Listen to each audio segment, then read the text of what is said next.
Hello, and welcome to this week's conversation on the Low No Drinker podcast, bringing you closer to the people, places, and brands leading the low, no, and light alcohol revolution. My guest today is Tony Robinson. Tony is one half of the husband and wife founder team behind Lifted, a 0.0% high protein craft lager made for athletes. There is a lot of talk at the moment in the low-no space about the connection between choosing a life less intoxicated and the health implications of alcohol and non-alcoholic drinks.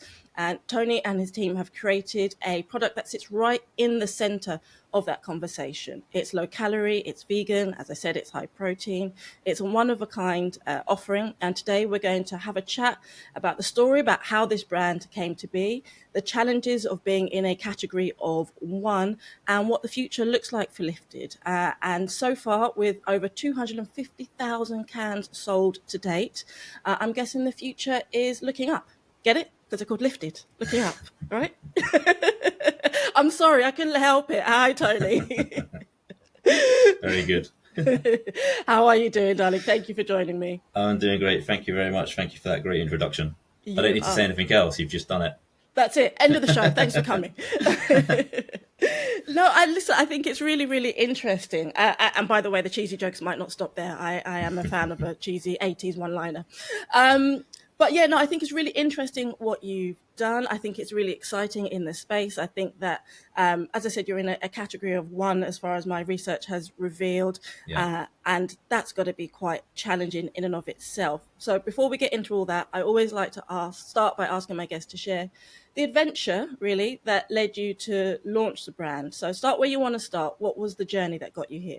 Cool. Yeah. So it's myself and my wife who are the co-founders. So team of two, and we both kind of came up with the idea or went into it for different reasons, I suppose. So from my wife's side, Rebecca, she's a lifelong vegetarian. She's very bored of all the options up until recently that you would get in a menu, and found it very difficult to get additional protein into her diet. She's very much like myself in terms of she likes physical activity, likes going to the gym, still always active, and getting protein into diet was hard. There's only so many beans you can eat. So exactly. So she came at it from the angle of, how do I get additional protein into my diet in a clean way that is good for me, that's low in calorie. Mm-hmm. And from my side, I was going to the gym a lot. I've been training for like 20 odd years. Last 5 or 6 years, I've been doing CrossFit at like a semi-competitive level. Wow. And I was already kind of making the decision to shift from like alcoholic beverages to non-alcoholic beverages. Like young family, didn't want to wake up with a muzzy head, the kind of the normal reasons, but also training pretty hard and undoing all of my work. I was then shifting to alcohol-free options. And as I was drinking those alcohol-free beers, they then started to feel a little bit like I'm having these calories, but I'm not kind of getting anything back in return from it. So if I'd have like 4 cans of alcohol-free beer, for example, I might be having 300 calories, and it just felt a little bit empty. Then I would go on and have a protein shake later in the day, or a grenade bar, or whatever it might be, to kind of bump up my macros. And it just felt like a really good fit for where we were in life and what we were actually experiencing. So we came up with the idea, we would just constantly, me and my wife always come up with lots of ideas, and we've had a product-based business in the past. What trends are happening? And there's these huge macro trends, right, where you've got people who are enjoying going to the gym much more than they ever used to. The fitness revolution, in terms of, fitness is not about just going to the gym and going home. It's about, socializing. It's about music. It's very connected to like, pop culture.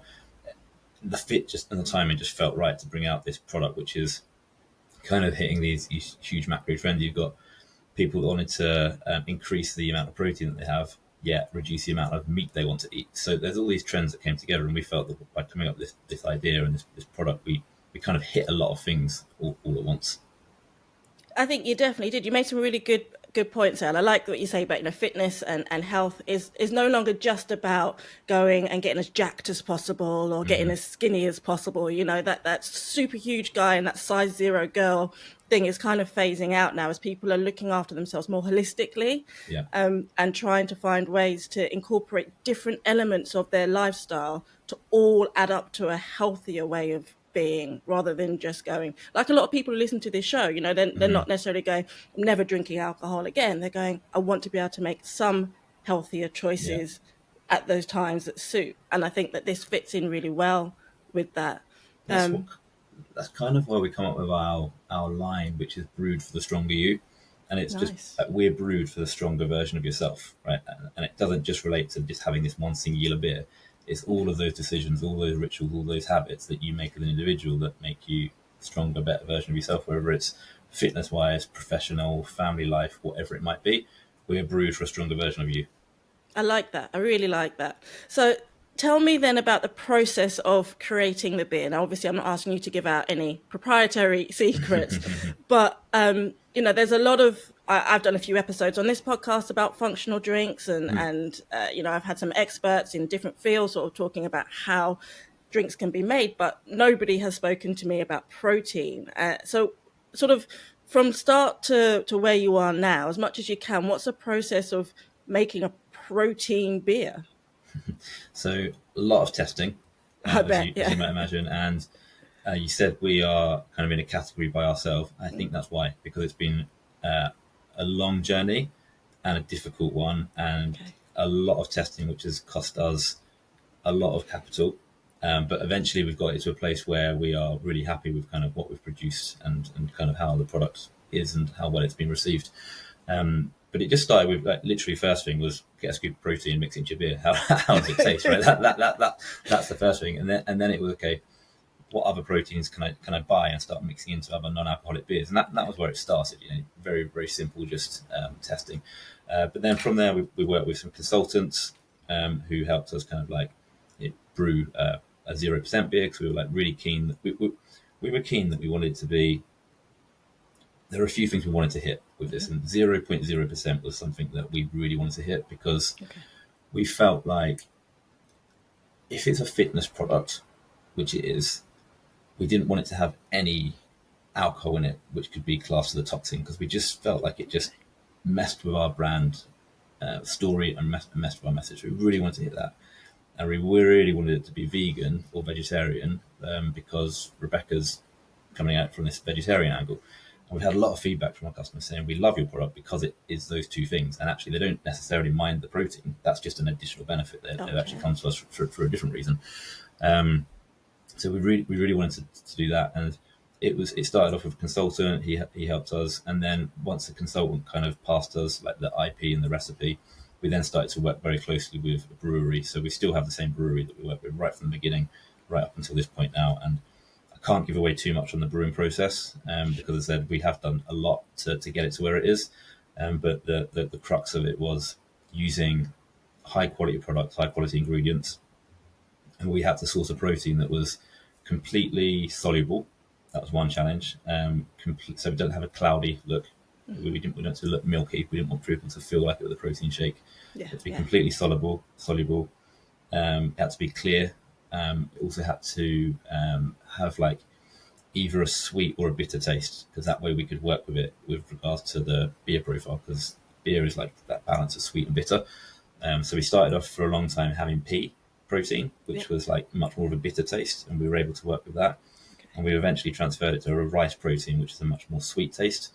And now we're kind of balancing out that with the rest of the brewing process. Wow, it sounds like it must have been quite like you say, a trial and error sort of process. I love the fact that you're very honest and said, look, it started off with a scoop of protein powder and a beer.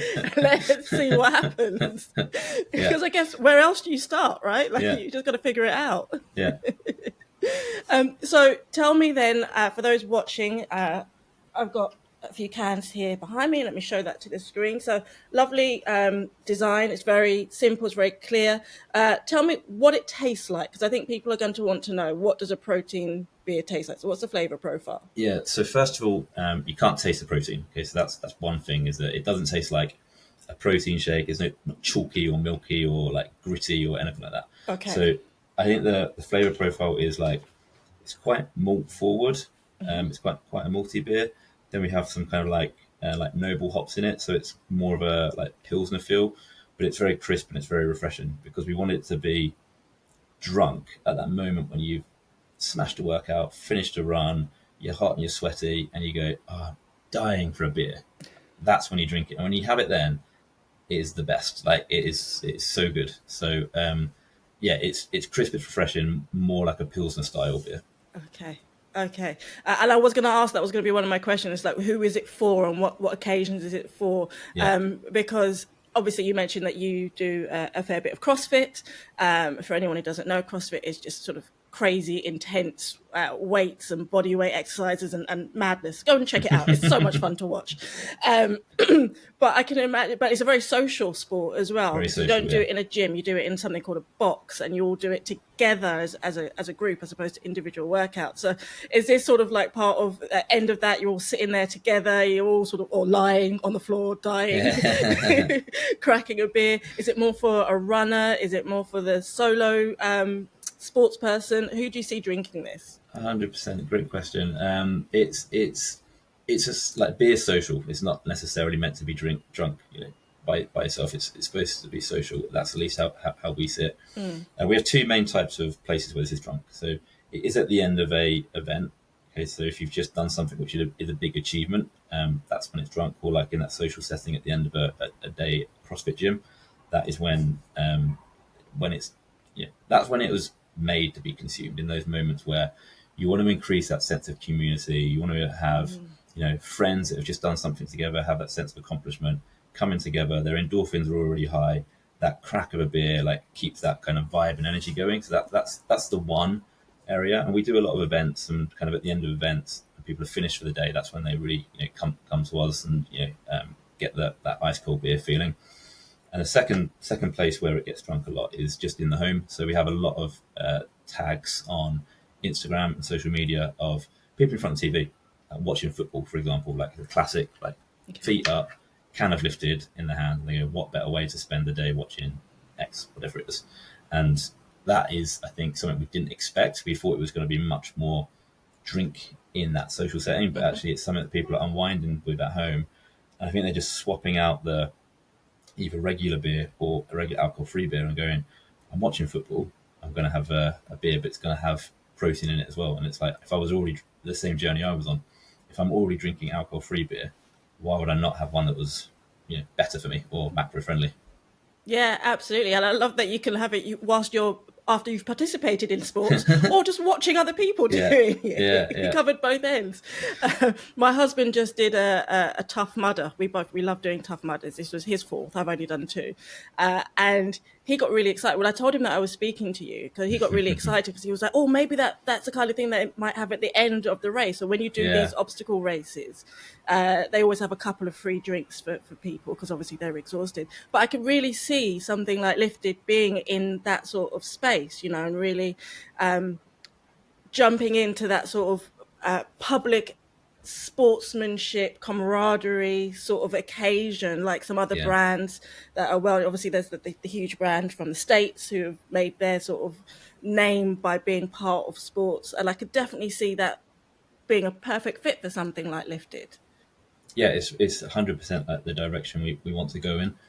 All that stuff just costs a lot, where Right. we're currently not quite there yet. So we're trying to do things like free event where we can go and there's maybe, let's say, 500 people rather than 5,000 people, and we can pitch up for free. We can build our audience. We can speak to the consumer. We can meet them where they're at. We can probably sell rather than give away, and we Okay. can still get people to experience the product, still get some great content, and still build our audience, but without necessarily doing it at those really big events just yet. But if I was going to say, like, if we were going to align to a sport, it would probably be something like High Rocks community because of that. What I said before. This, you know, people that want to achieve basically that team spirit, because you can do it singularly, but a lot of people do it in twos or they do it in fours, and it's just that community of people that want to do better and they find fitness fun. Like that's who we want to, like you say with yourself and the Tough Mudder. It's a challenge, but it's fun. Like otherwise, you wouldn't keep going back for more. And we eventually want to meet our customer right there at the end of that race and give them that post race feeling.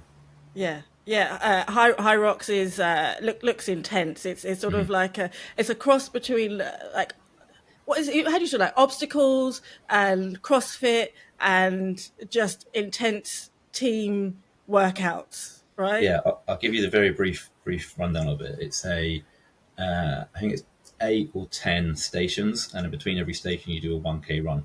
So you do like a sled pull 1K run, sled push 1K run, and then you come back, you do a row 1K run, and it goes so on and so forth. And it's just a hugely popular race, and you can do it in a pair, you can do it individually, you can do it 4. But when you go there, the music is pumping. They've got all the vendors there. People don't just turn up and go; they turn up and they stay, and it's amazing. It's really great. So that type of sporting event is like perfect for us. It's just way out of scope budget wise for the time being. Yeah, I can imagine.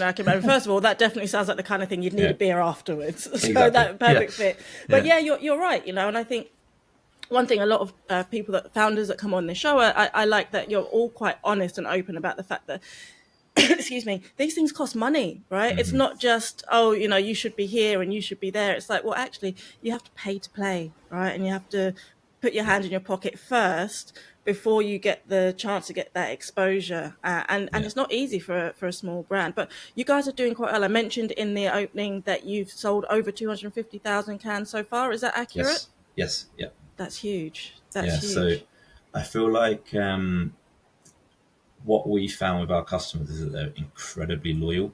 So we have over 70% of our customers returning for another case, and the average customer of ours orders 3.9 cases. So we have a really loyal fan base. People that get it and make it part of their ritual and understand it, once they've, I think, had it, same as like, if I have a regular non-alc beer now, I feel a bit shortchanged almost because I'm not getting the benefit out of it. Okay. And I think that's what happens to our customer base. They see it, they try it, they love it, and they put it as part of their ritual. Even though it's a little bit more expensive, they put that aside and go, this is a really good product. And they continue to buy. So that helps us with that 250,000 cans sold. I don't know what the number is now. It's obviously grown a little since we spoke, but it has helped having a good product and a loyal customer base. So you mentioned there that it might be a little bit more expensive. What's the current RRP, and what is it that contributes to why you feel that that's where it needs to be positioned? Yeah, so we're £25 plus delivery if you subscribe and save, or with £35 if you just buy it one-off. And we positioned it that way to make the subscribe and save like a no-brainer. We want people to subscribe. Cancel anytime. It's really easy. Like it's not a gimmick to get people in. It's just we wanted to position it that way. And what makes it expensive? So let's say a regular non-alcoholic beer would probably cost you in the region between 45p and 60p if you were like a new brand with like a 3,000 litre tank, something like that. Probably closer towards 60p for a regular non-alcoholic beer to be produced.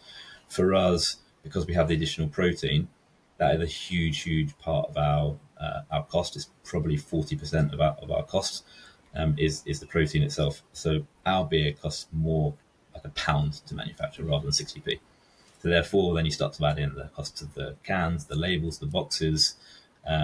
It ends up being a fairly expensive endeavor to produce it. So, but we wanted to produce something that had, as I said, a really high grade protein in it. That was something that ticked all the boxes that we wanted. So we could have gone down like a collagen route or a bovine route. That would be much cheaper, but we didn't want to isolate like that part of the market. And as I said at the start, Rebecca is a vegetarian and she loves having a can lifted. I don't think she could live without it now. Again, we didn't want to go down that route, even though we knew that we could probably like save some cost. Yeah, and is it a de-alcoholized beer base or brewed to 0%? It's there's no fermentation happening, so it's brewed to 0%. Yeah. Okay, so I mean, and all of that, it all adds to the cost, doesn't it? Because it's not just the fact that you're making a beer, is that you're making it differently from a full strength beer. So already the production of a non-alcoholic beer is more, and people don't often recognize why that is, and obviously all the costs and implications and all the things that add to that, and then you're also adding the protein on top, plus all the R&D that has to go into it. So it is, I can imagine, it's just cost on top of cost. You mentioned it was 25 or 35. That's for a case of how many? That's 12. 12. Okay, perfect. Yeah. I normally do this closer to the end, but as we're talking about it, so if people do, having heard all this and they think, right, you know what, I need to go and check that out, I need to go and try it, let's tell them now where they can go to find it. What's the website and the socials? Yeah, so www.liftedbrewing.com. So you can go there to buy it. If you want to check it out on socials, it's lifted_brewing on Instagram and just Lifted Brewing on TikTok. Okay, all right, perfect. And there you'll see lots of sweaty pictures of me and some other stuff mixed in. Well, it's worth a visit for that alone. It's the blood, sweat and tears that goes into the workout and the beer. Exactly. I will make sure that's all in the show notes, and we'll remind people of that later on as well. Why do you think you're in a category of one, Tony? Why do you think nobody else has cottoned on to this combination yet? I'm not entirely sure. I'm waiting for someone else. I am waiting for this like competition. I'm really surprised. You mentioned that other brand that are focused on athletes, and I feel like it's a matter of time before someone comes in and does this as well. But it's maybe just the fact that it is more difficult, and I think that's the only reason I can come up with is that it has been difficult to manufacture it. I suppose the other thing is it is quite a challenger to the market thing to have done, because beer and health typically they don't go together. Like beer is not known for being a healthy product. Even like the non-alc beer, although you're doing it for health reasons, it's not particularly a healthy product. And I think it's potentially that crossover between health and beer just hasn't happened yet. Okay. You think about almost every single other drink in the world, there's healthy versions of it or versions with, I don't know, lion's mane, magnesium, caffeine, whatever it might be. There's versions of it that make you a better version of you or help with you, whether it be for focus or sleep or clarity of mind or whatever. And beer is like the only one that doesn't have that. So we feel like we're a challenger brand, challenging not just the non-alc market, but actually the alcoholic market as well. Like we're really going right up against them. And I think that's quite a tough thing to do with a startup and also quite a unique proposition. So maybe we were just stupid enough to do it or brave enough to do it. I'm not sure. Well, it's definitely one of the two. Yeah. But you're right. I think that you'll find these things never stay a category of one for long, right? Yeah. So there will be others that will be coming to join you in the space, but you will always be the first. So nobody could take that away, and that helps you to be in a position of a leader in this space, and really a pioneer for what the category could and should look like. Yeah. There's the one SKU, excuse me, at the moment. When did you launch? We were in 2023. We sold our first product. Yeah. Wow. Okay, great. And how does the future look? I won't do my lifted joke again. I'd love right now to be playing that song from the Lighthouse Family. Oh, yeah. What a tune. What a tune. It's a great tune. You should have that on all of your advertising. Of course, they would want money, but I think, when you get the Spotify Wrapped at the end of the year, I was like top 1% for Lighthouse Family in 2023 just because I was playing that song on repeat. Yeah, everybody over a certain age right now is singing along to that song. Yeah. And everybody else under the age is going, well, who the heck are the Lighthouse Family? Yeah. It's a great tune, guys. Go and check it out. Perfect for summertime as well. Definitely. So you've got the one for the moment. Is your plan to stay with just the one for now, or do you have some other ideas in mind? Yeah, so we're doing a bit of polling at the moment, a bit of testing to figure out what the next steps are. We did actually have a IPA, but what we found is just like capital-wise, it was too much to have the two SKUs running, so we pulled back on the IPA and we just wanted to focus on nailing the lager. So we will. It's a toss-up between a high-protein IPA or a electrolyte beer. So instead of having the protein, it would be electrolyte beer. And the other thing we were looking at was making a gluten-free version. So ticking all the boxes we currently Right. do, but making the current version like gluten-free. But that seems very, very challenging. So Yeah. we might have to pause that one. But ultimately, it's down to our customer base. So we're doing polls on LinkedIn, emails out to our customers. We're also putting product on waiting lists as well, so that we can just kind of sense what the demand is before we actually like go ahead and actually create the item. But I think all the learnings that we've got from the lager will help with the development of the next item. Yeah. And you know what? I don't think that that's a bad thing to have the one SKU and to be No, I focused didn't either. on Yeah, that. I mean, look at what Lucky Saint did. They just had one for yeah, 6 years yeah, before they decided to launch something else, and they did all right. So, yeah. Exactly. so I don't think that's a bad thing. Let's jump back a little bit to the protein element. For those who are listening going, okay, this sounds great, but why do I need protein in my beer? Can you tell listeners just a little bit about what that actually does for them? Yeah, definitely. So, like, protein is like the building block of our body. So, we need protein in our diet for muscle maintenance, but also for muscle growth, and it's also great for things like bone density as well. So, it's really important that we have enough protein in our diet. So, for like a rough guidance, for every kilogram of weight that you have body weight wise, you should try and get 2 grams of protein per day. So for me, I am 90 kilos. I would need to get about around 180 grams of protein per day to have like a decent amount of protein coming Okay. in. And if you're going muscle growth, you might try and up that a little bit. So somewhere between the 1.5 and 2.5 is good. But I would normally try and aim for 2. And that's very difficult to get because even if you think of like high protein foods like an egg's only got 7 grams of protein in it. So even if you have 3 eggs, which you might think, wow, I've had loads of protein today, it's only 21 grams of protein. So if you've got 180 grams to get after, 21 grams isn't an awful lot. It's a lot of eggs. It's a lot, yeah, too many eggs. If you had like chicken breast, for example, that's maybe 30 grams of protein. So all of the grenade bars that you might see in the protein shakes that you can buy in the forecourts at petrol station, powders that you can buy, they're all just supplements. They're supplements to help you hit that protein goal.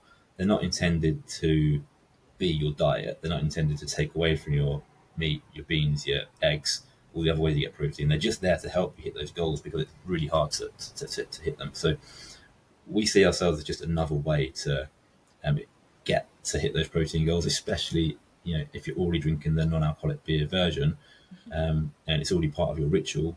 If you just sub out that product for our product, it just helps you hit your goals. The other thing as well is that quite a lot of those products that I mentioned are very, very processed. So think about like a grenade bar or let's say grenade shake or something like that you might see. They've probably got 20 to 25 plus ingredients, and that's the same for powdered shakes and a lot of the other shakes that you'll see with God knows how many stabilizers, and you need a chemistry degree to decode what's actually in it. Whereas we've only got 5 ingredients in our product. So we're a very, very, very clean way to get protein. Add to that our product is only 60 calories for the can. Okay. It's very, very low calorie. So again, I keep using this example, but a grenade bar is probably 250 calories. A protein shake might be 250 to 350 calories, whereas our product is only 60 calories. Of which that 60 calories, 40 of the calories come from the protein itself. So every gram of protein contains 4 calories. So we've got 10 grams of protein per can. So 40 calories of the beer is protein, which you have to consume.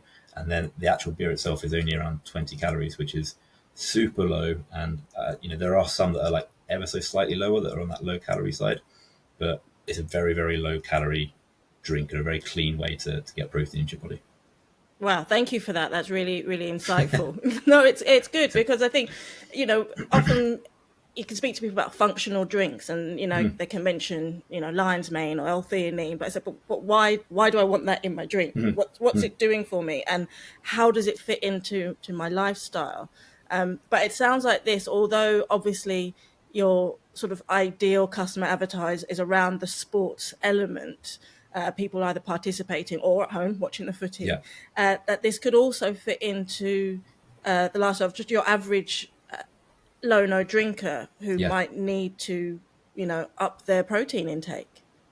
exactly that. Like we let's say our dream avatar or our audience is and our marketing is targeted towards athletes, but it is something that can help anyone. And as I said, like if you're already having a non-alc beer, this is how I feel now anyway, then why wouldn't you just have a non-alc beer that has some additional health benefits for you that helps you hit and meet those protein goals? So same way as in that confectionery market, instead of going for a Cadbury's bar, you're now going to go for an Oreo grenade bar, even though it costs 3 or 4 times more, because it's got that big thing that says 20 grams of protein on it. Because it's more beneficial to your body, and it doesn't taste as good as the other chocolate bar. It tastes and it's 4 times more expensive, but you'll still buy it.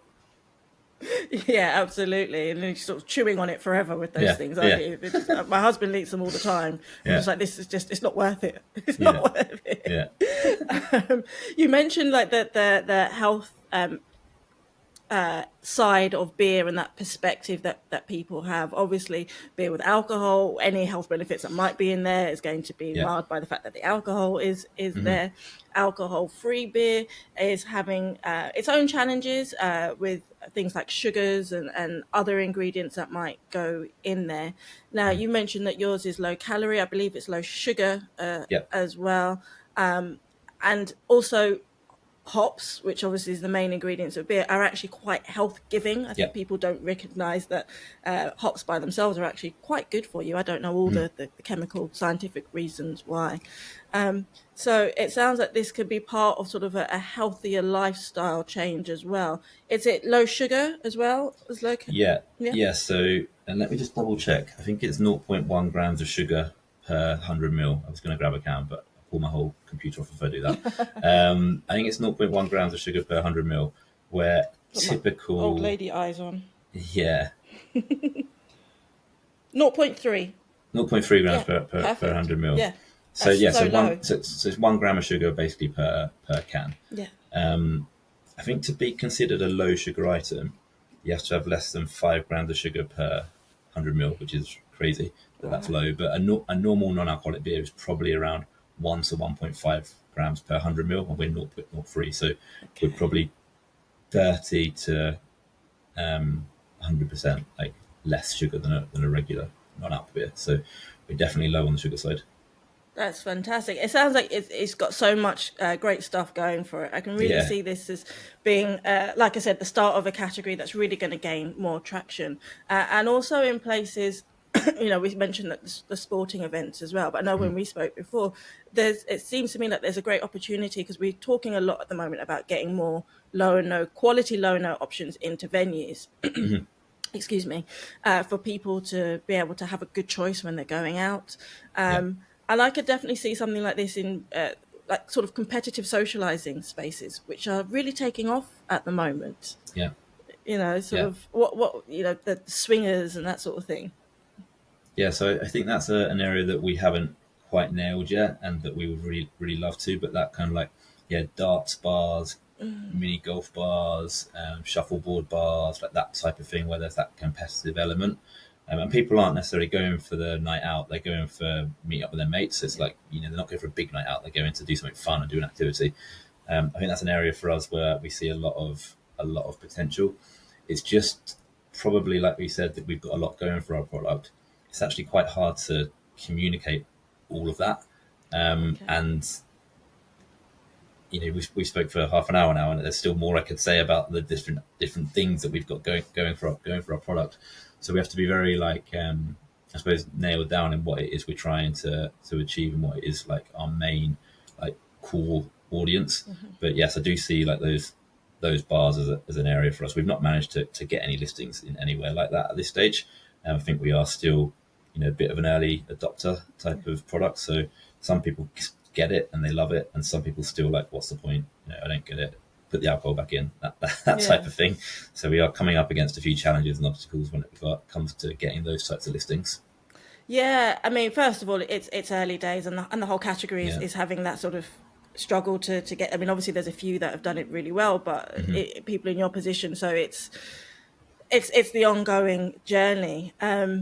It's interesting to hear you say, people are saying, what's the point? Put the booze back in.